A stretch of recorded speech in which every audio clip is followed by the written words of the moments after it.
Olá, meu nome é Dorival Bonora Júnior e hoje nós vamos ter agora a aula número 7 do curso de elaboração e análise de projetos, que vai tratar como tema avaliação de projetos e os critérios do payback e do valuation para avaliação de uma empresa.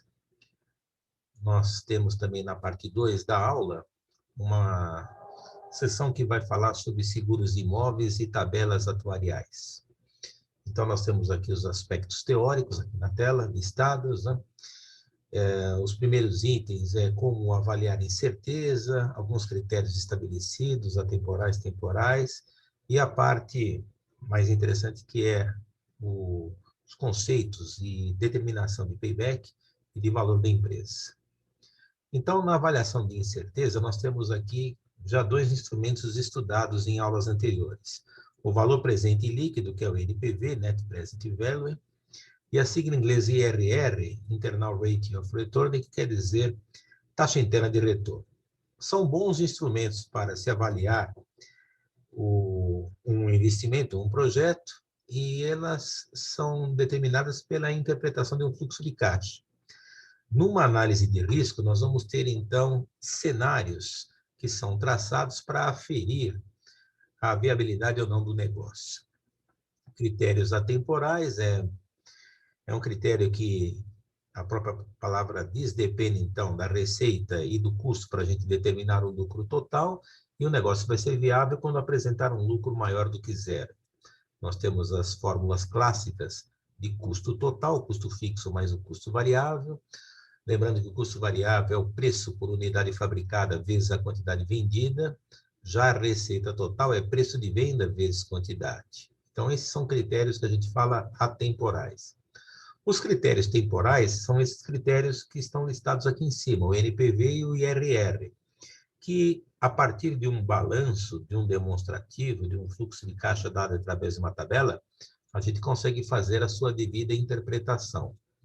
Então, nós temos um exemplo prático aqui, do livro do João Lapone. Uma nova linha de refrigerantes vai ser lançada. Então, aqui nós temos uma tabela que tem os indicativos do projeto, tem a taxa requerida, a taxa de mercado, que é 12% ao ano, a alíquota do imposto que foi estabelecida em 30%, e aqui nós temos os lançamentos. Então, custo inicial, que é o valor no fluxo de caixa no instante zero, o desembolso, por isso que ele é negativo, tem o preço unitário de venda, tem o custo unitário dessa linha de refrigerantes, aí tem as quantidades, as unidades fabricadas, custo fixo, receita, quem tem a receita e o custo acaba achando o lucro. A depreciação, eu lembro que é utilizado o critério de depreciação linear, aqui o fluxo de caixa chamado operacional, e na determinação do valor inicial desembolsado, nós temos o fluxo de caixa. Então, é em cima dessa linha da tabela é que a gente faz a chamada avaliação do projeto. A gente pode estabelecer o valor presente líquido. Aqui nós temos, então, um resumo que contém as estimativas. Os dados, numericamente falando, que estavam nessa tabela, as estimativas do fluxo de caixa. Então, eu lembro que o valor presente líquido teria que levar em consideração esse lançamento inicial e mais esses retornos. Normalmente, em sala, a gente apura isso para mostrar para os alunos que o valor encontrado é esse, maior que zero, o projeto deve ser aceito. E a taxa interna de retorno para esse negócio feito, por exemplo, numa planilha do tipo calculadora, ela dá uma taxa acima de 12%, 33,7% é acima da taxa requerida. Então, o indicativo é aceitar o projeto. Esse é o diagrama que se faz para fazer esse tipo de análise. Conceito agora de payback. Ele é, na verdade, um período. Então, o payback descontado, PPD, é, na verdade, o tempo que passou para recuperar o custo inicial utilizado. Então, aqui eu tenho um outro exemplo, com números, de um investimento que foi desembolsado $600 mil no início, e aí nós temos esses retornos nos anos subsequentes, vai do ano 1 até o ano 7, os retornos. E aqui é o chamado cálculo do valor presente. Aí vocês vão falar assim, bom, como é que se calcula esse presente do retorno? Aqui tem a sua formulinha. Essa formulinha vai depender, claro, do período. Então, esse presente retorno, o retorno do presente, ele é calculado por essa expressão, que depende do fluxo de caixa inicial. Então, é claro que no instante que a gente está aportando aqui no cálculo do zero, uma expressão, um número diferente de zero elevado a zero dá 1, então dá o valor presente, o próprio valor negativo menos 600 mil. Já o P1, a gente vai fazer a substituição junto à fórmula e acaba encontrando esses resultados. Então, ele fica dependendo do fluxo de caixa e da posição no período. Assim que se calcula o valor presente. É só ficar comparando os valores. Tem que fazer o lançamento aqui do fluxo de caixa e assim a gente obtém o presente. Aí você vai falar, por que você colocou CF, Cash Flow, dentro da linha inglesa, mas poderia ter sido colocado fluxo de caixa. Então, nós temos aqui os valores que acabam representando essa coluna, essa tabela. A coluna última da tabela, que é o SP presente, ele é o saldo desse valor presente. Então, como que é calculado o saldo? É sempre uma diferença, é uma soma contábil dessa maneira. Então, se eu somar os valores aqui indicados, então, por exemplo, esse número somado com esse, eu tenho esse resultado aqui. Menos 600 mais 107.142 vai acabar encontrando esse valor. Aqui tem o esboço feito da conta. O valor de baixo, na linha 2, para achar esse 373, eu pego o valor anterior e acabo somando com esse número da linha 2. Aqui tem as contas mostrando todos os números lançados. Até chegar na linha 7, e para achar esse desembolso aqui, saldo presente do projeto, eu pego o valor anterior e somo ao resultado. Eu coloquei em destaque esses números porque aqui é a transição de um valor negativo para um valor positivo. E nós queremos saber exatamente em que período que nós vamos ter o lançamento zero. Então, seria um número entre 4 e 5. Se é um número entre 4 e 5, nós vamos fazer uma interpolação linear. Fazer a estimativa da raiz, que é entre 4 e 5, pela equação da reta que a gente obtém, pelo ponto 4 e pelo ponto 5. No ponto 4 eu tenho essa imagem negativa. No ponto 5 eu tenho essa imagem positiva. E aí quem tem dois pontos determina a equação da reta. Tendo a equação da reta, a gente faz uma interpolação. Então, a equação da reta ela é determinada por dois pontos. Primeiro eu fiz a colocação do ponto 4, imagem menos 91 mil. No ponto 5, imagem 22 mil. Aqui, se eu subtrair uma da outra equação, a equação 2 menos a equação 1, eu vou cancelar o B. E essa conta 5A menos 4A, eu vou achar o valor de A. Então, se eu usar o método aqui da subtração de uma equação da outra, eu achei o valor de A, que compõe a equação da reta reduzida, e aí quem tem o A acaba achando B, substituindo, por exemplo, na equação 2. Tendo A, tendo a imagem, acaba achando o valor de B. Tendo os valores de A e B, eu tenho a minha equação da reta. Então, essa reta azul que aparece aqui esboçada ou desenhada, ela tem essa equação. Se a gente quer descobrir a raiz, eu vou descobrir um número entre 4 e 5 anos. E esse é o valor para a gente achar o payback. Então, se nós seguirmos chamando y de zero e isolando x, eu tenho aqui o valor com todas as casas decimais, que aproximando vai dar 4,8 anos. Realmente, se a gente pensar aqui na situação, a partir do fluxo de caixa, a gente consegue construir a coluna presente e depois o SP presente, que é o saldo presente do projeto. Claro, tendo essas fórmulas que aqui aparecem descritas. Esse é o payback. Aí, observação. Tempo máximo tolerado, né? eu tenho esse tempo calculado, né? O payback. Se o payback for menor que o tempo máximo, aí a gente fala que o projeto deve ser aceito. Se ele for maior ou igual, o projeto não deve ser aceito. Nós vamos fazer agora um cálculo para a denominação payback simples, porque o que a gente calculou aqui, nesse desenho, foi o valor do payback descontado, que era essa raiz, o número que deixava o valor aqui, a imagem igual a zero. Se a gente for calcular agora o payback simples, também vai ser um tempo. E esse é o tempo necessário para recuperar o capital, usando agora essa terminologia. Eu tenho os valores nas colunas aqui, o fluxo de caixa. Observe que o número menos 600, 120, são os mesmos valores. Aí eu construo uma coluna que é o saldo. Aí vocês vão falar assim, como é que é calculada essa coluna do saldo? Eu pego, então, os 600, menos 600, mais 120, eu acho 480. Pego esse 480, lanço, somo com 150, acho esse número. Então, aqui tem a montagem, como é que se pega a coluna do saldo devedor. Eu pego o saldo anterior e somo com o fluxo de caixa da linha em questão. Eu construo assim toda a tabela, e nessa tabela, obviamente, eu vou ter o saldo. Nesses valores, a gente acaba percebendo que no instante 3 anos, eu tenho um saldo negativo. No instante 4, eu tenho um saldo positivo. Então, aqui vai ser a mesma ideia, fazer também uma interpolação, achar uma reta para obter a raiz, o ponto entre 3 e 4, que deixa esse número zerado. Então, foi algo semelhante ao que foi feito no anterior.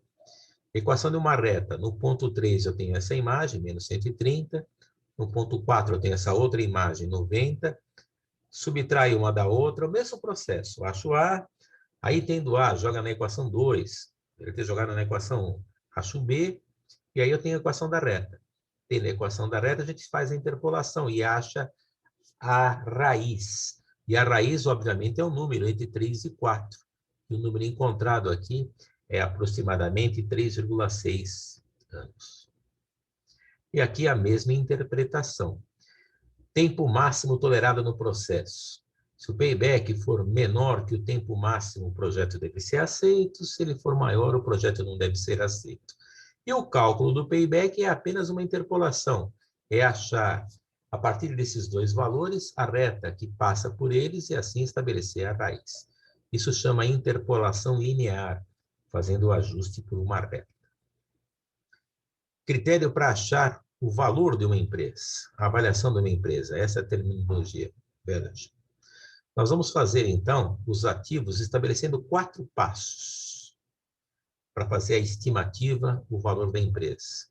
O primeiro seria fazer a identificação dos investimentos similares, sempre com o preço marcado para cada um deles.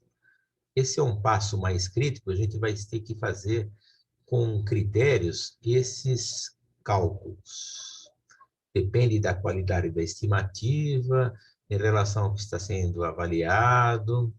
E aqui a gente vai fazer um estudo de caso em cima de 2 postos de gasolinas vendidos numa cidade nos Estados Unidos da América, para poder fazer a chamada conta, o cálculo do valor da empresa. Então, tem a empresa A, tem esse preço de venda, aqui eu tenho as receitas líquidas operacionais, e aqui eu tenho o índice de avaliação. Esse índice de avaliação é o chamado passo 2. É uma métrica de avaliação que é usada para a gente identificar um atributo. Já o posto B, ele vai ter um outro índice, ele tem outros números, ele tem esse preço de venda maior, tem uma receita líquida menor, e aí o índice médio é pegar os 2 números, somar e dividir por 2, que a gente obtém aqui, chamado índice 7. Terceiro passo, são 4 passos no total, é fazer uma estimativa do valor inicial, que é pegar esse número, o índice, e multiplicar pelo atributo-chave do investimento, que aí a gente vai ter uma primeira ideia operacional do valor de uma empresa. Então, se eu tiver um outro posto com uma receita operacional de 150 mil dólares, eu pego o índice médio, multiplico, eu vou ter, então, a avaliação inicial desse posto. O velho é 1.050.000, porque é a multiplicação da receita operacional vezes o índice médio praticado para esses dois valores. Podia ter mais postos para fazer a comparação? Poderia sim. Passo 4, último passo.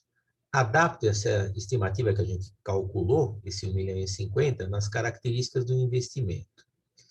Então, fazendo uma pequena análise. No posto B, nós identificamos, então, uma receita bem menor do que o outro, que era 100 mil. Um tinha a receita de 450 mil, o outro 100 mil. E aqui vai ter uma explicação do porquê disso. Por que aconteceu essa receita? É que nesse posto B, ele teve a sua entrada principal fechada para obras de melhoria de via durante um certo tempo. Aqui fala durante 6 meses. E é claro que isso acabou prejudicando o acesso junto a esse posto. Se a gente fosse fazer uma revisão, tirando esses 6 meses, a gente teria que a receita passaria de 100 para 200 mil. E essa revisão, no número, acaba também modificando os chamados índices de avaliação. Então, aqui agora a gente colocou para o primeiro posto um índice 4 e esse segundo posto, que é mais rentável, a gente colocou um índice 6. O índice médio, 4 mais 6 dividido por 2 dá 5. E agora nós vamos fazer o novo cálculo do valor da empresa.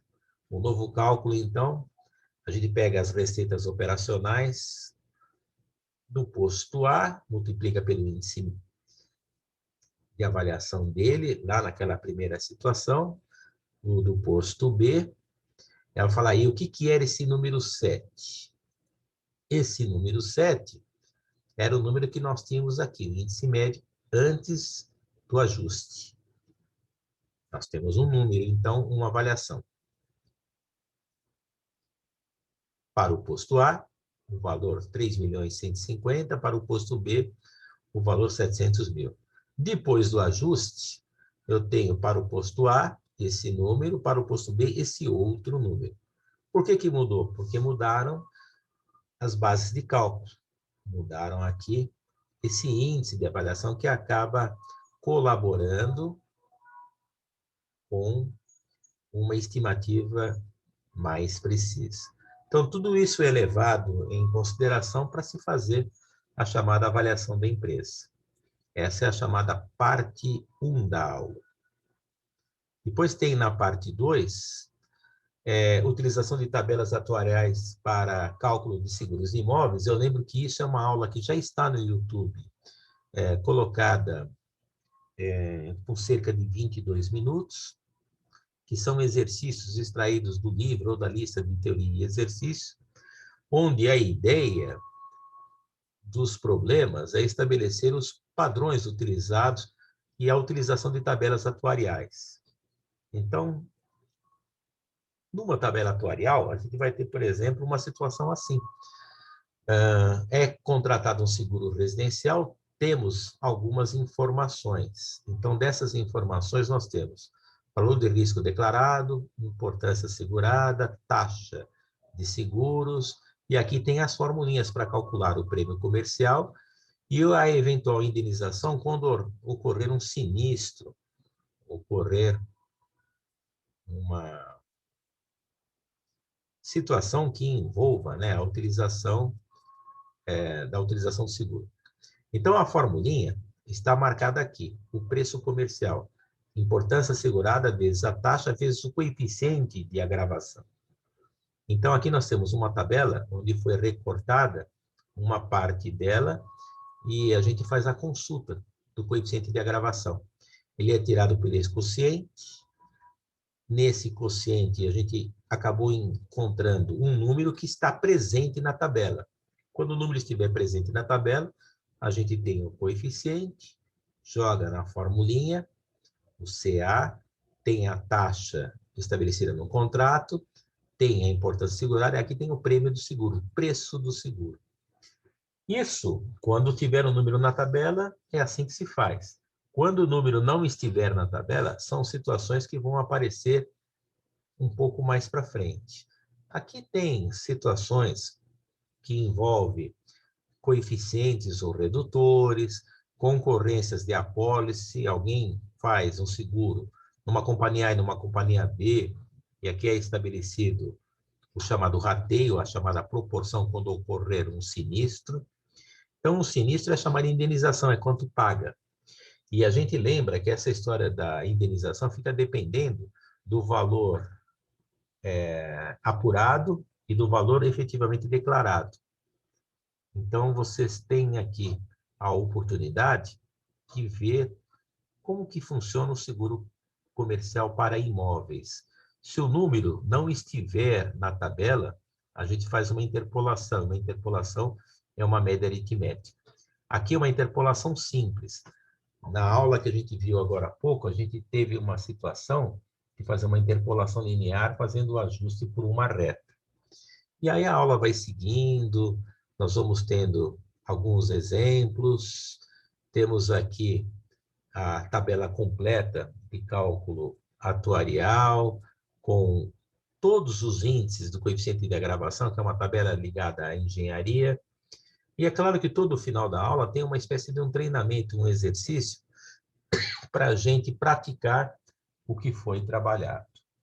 Mas o ponto-chave dessa aula é critério para fazer a avaliação de uma empresa, esse critério aqui, velho, e tem o critério do payback, que foi mostrado o simples e o também o chamado payback descontado.